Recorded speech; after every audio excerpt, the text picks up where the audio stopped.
Hello and welcome to this week's episode of Build Value by Choice. I'm your host, Nana Bansu, President and CEO of Infinite Horizons Incorporated. Our mission is to help business owners scale their business systems without having to have the business too dependent and reliant on the owner. We do this by providing a set of tools and resources, including podcasts, webinars, courses, among other things. This week, I have with me a guest who is going to be talking about leadership. And his name is Andy McDowell, to be exact. And Andy is actually, he kind of tracks a little bit of my background also. So I was excited to get to talk to him. He's a life coach as well as a business coach. He applies concepts from his life coaching experience into business, and then also business concepts into life coaching. Andy is an engineer by trade and a creative by nature. He spent 22 years with the Boeing Company, where he always felt like a life coach and a boss.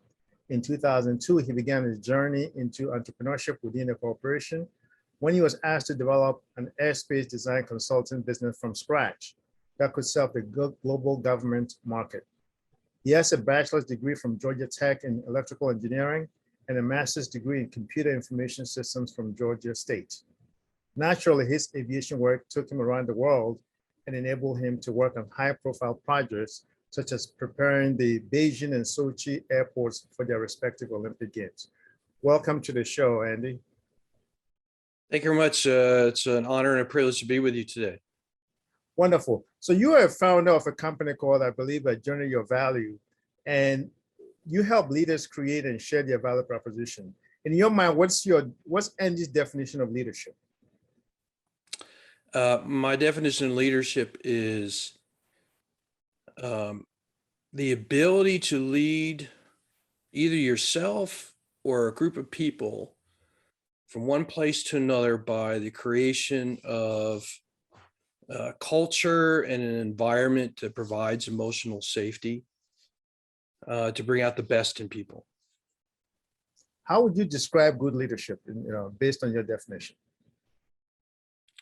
Good leadership is one that recognizes the skills and talents of the team, what they bring to the table, and an ability to inspire and then draw those skills and talents to bear on the mission and purpose of the group, to the point that they're successful in reaching their destination, whatever that might be. Right. And do you think leadership is innate, or do you think it's something that it's a skill that can be taught? It's a skill that can be taught. The question is how much innateness is already in the person for it. Obviously their journey in becoming an effective leader is going to be shorter than somebody else, but that doesn't mean that somebody who doesn't have a natural skill or talent or an innateness for leadership can't get themselves there. Great. Now I want to talk about, because you have this point of view about leaders making sure they come to terms with some internal traumas and conflicts and and controversies. How do you think internal conflicts and traumas and experiences affect leadership styles and conversations that business leaders have with your teams and your organization? Well, any kind of traumas that somebody might have had in their childhood naturally, in my opinion, creates fears in their life. Fear is not something that you're innately born with. You're innately born with love, but fear is developed in the mind from traumas and experiences and so forth, younger in age. And it naturally has a tendency to affect your ability to get what you want out of life and create a sense or a need for control of those activities that are out of your control in order for those fears or those triggers or situations to show up in your life. And so as a leader, you have a tendency then to start projecting your fears in your behaviors that affect the people that you're leading, whether that shows up as micromanagement, arrogance, those type things that affects the ability for you to lead people and get the best out of them. And what do you think the impact of now resolving these type of challenges, internal challenges for leaders, what do you think the impact is on the business and the team's performance? Well, it's a huge impact on performance because you, as I stated in that definition of leadership, you're not providing an emotionally safe place for them to feel like they can bring out their skills and talents, throw ideas out on the table, ask questions, bring up concerns and those type things. And therefore, any kind of items that stand in your way of achieving success is not going to get answered or addressed, or the potential of it is not going to get answered or addressed. And therefore, you run a serious risk of not achieving what you hope to achieve with the team from that perspective. And how do you determine, because there could be, if a business or a team is not performing well, it could be due to a multitude of factors. How are you able to either isolate or at least, determine to a larger degree the impact of the owner's own behaviors on the results that the business or the team is getting? Yeah, you've got to create an environment, both as a group with your team or on a one-on-one situation. Once again, I go back to that emotional safety where the concerns can be brought up. You can ask questions and get truthful answers as to how a person on your team is perceiving how things are going. How do they emotionally feel about what's going on from that perspective, so you can, quote, nip things in the bud, so to speak, before they become really big problem in amongst the team. So it's a lot about, one of my favorite phrases is culture eats strategy for lunch. And that's because of that emotional safety aspect. If you don't have a proper culture where you can have proper communication, it's truthful in nature, concerns are being addressed, then your likelihood of success is going to sharply decrease. And once you've isolated this internal conflicts for an owner or a leader, what are some of the steps that, if you were brought in to help, what are some of the steps that you take or you help these owners take to resolve these issues? Well, it's all about how you're going to help the leader create an emotional safe environment, and that's going to require a lot of vulnerability on the part of the leader to say, you may have to say things like, I didn't handle this situation or these situations very well, and I recognize that. I'm trying to do things to change it so that my leadership style moving forward is going to be different. We're going to create a culture of emotional safety where you can state things, and I'm going to respect them. I'm going to hear them. We're going to talk about them, and we're going to together find a solution to solve it from that perspective. But it's all going to start here with the leader. It's not so much about what's going on with the team. It's much more about the leader and what they're saying and how they're behaving, what their actions are, that's going to move that culture to a better place.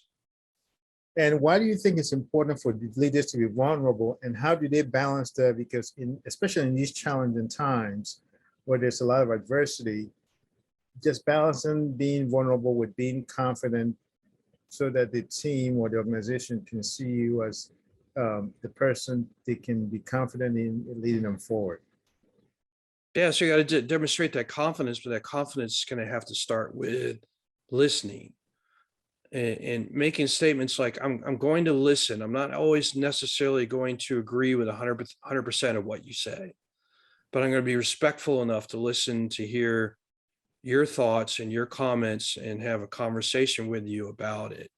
And at the end, try to find a win-win, between the two of us. What's in the best interest of the company, as well as what's in the best interest of the employee, such that at the very least, a person feels like they're heard, they're respected, they're encouraged, and hopefully inspired at the very end. But usually inspiration comes from trust, and it's going to take a number of conversations before that trust gets developed over time.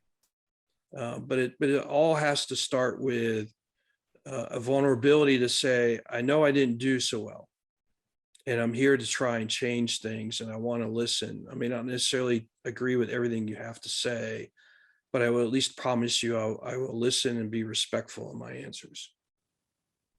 So I want to dive a little bit deeper into this concept of trust. Mm-hmm. And a lot of times you have situations where trust has been broken because of, previous, circumstances, right? It may have been maybe the last, global crisis where maybe leadership word was not followed, right? Mm-hmm. And so how do you regain that trust if trust has already been broken and, people are kind of skeptical and they're kind of looking around, especially when you see that maybe within the industry, like for instance, Elon Musk just announced they're going to slash 10%. So how do you establish or regain that trust if trust has not been established in the first place or has been broken in the first place? Well, it all first starts with how you're treating the person. I hate to keep going back to this idea of emotional safety and respect, but you've got to start there first. It could be that trust was broken over a corporate policy or something of nature that's kind of out of your control as a leader because you're getting instructions um, from above, but you at least have to approach the subject with some empathy.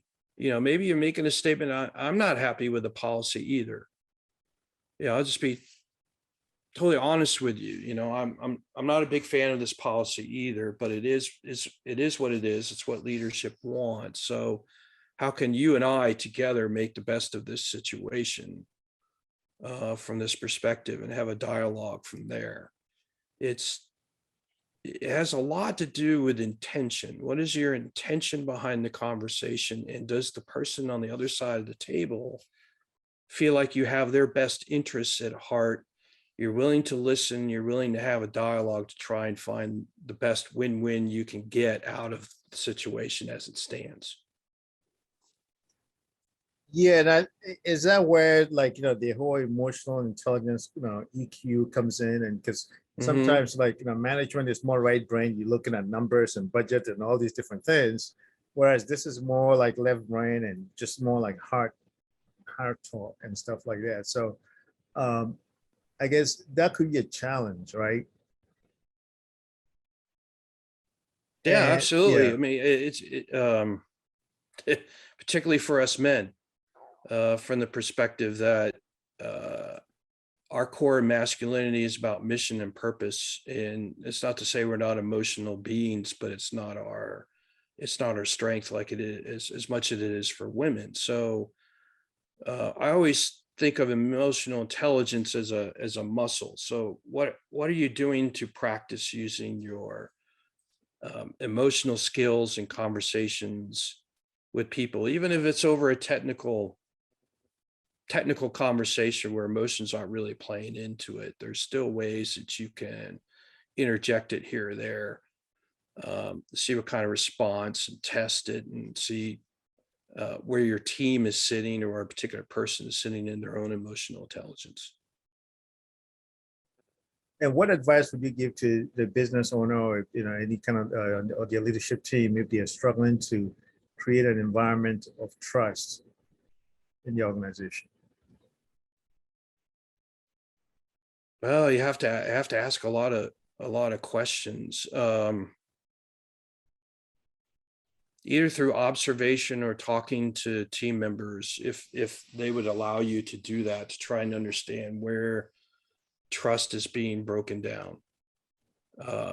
This is where the difficult part in coaching comes in, because you're totally relying on, if you're just sitting in one-on-one conversations with your client, you're trusting that they're being introspective enough and being honest with themselves as to what the situation is. If they're not being that, then there's no, in my opinion, there's no coaching in the world that's going to change it, unless you then get access to their team members where you can ask some questions and try and decipher and get some clues as to exactly what's going on in the environment and in the culture, that then may allow you to formulate some ideas and have the proper conversations with a person.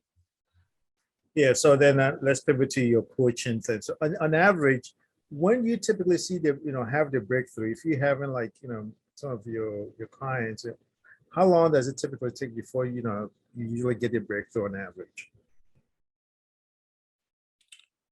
Uh, I would say on average 2 to 3 sessions. Okay. A lot of it is,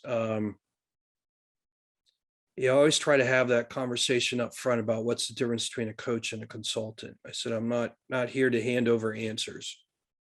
Here's the answers, just go follow these things and you get the solutions. It's more about putting myself eventually out of business because I'm going to ask you enough questions and teach you how to fish, so to speak, in running a business, that you've got the proper tools and mindset moving forward that you can be successful. And you only call me on an as needed basis, if at all, if I've done my job properly. So it's, um, a lot of it is in the very beginning, trying to ask enough questions to understand where the core issues are, and then having some conversations to either change mindset or uh, discover an underlying trauma that they need to work out and that attributes to their leadership style, which they need to change in order to be more effective as a leader.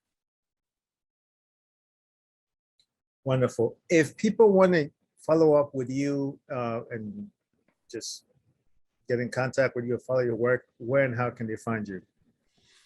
Best place is at my website, www.generateyourvalue.com. I'm also, along with a co-host, have my own podcast called Generate Your Value, where we talk about life, leadership, and small business issues, either amongst ourselves, or the two of us, or with guests that come on. Might get some nice golden nuggets, so to speak, as I call them, from listening to some episodes that might be helpful for you. Wonderful. Okay, we're gonna have all that information in this this episode's show notes, so people can get that information from there as well.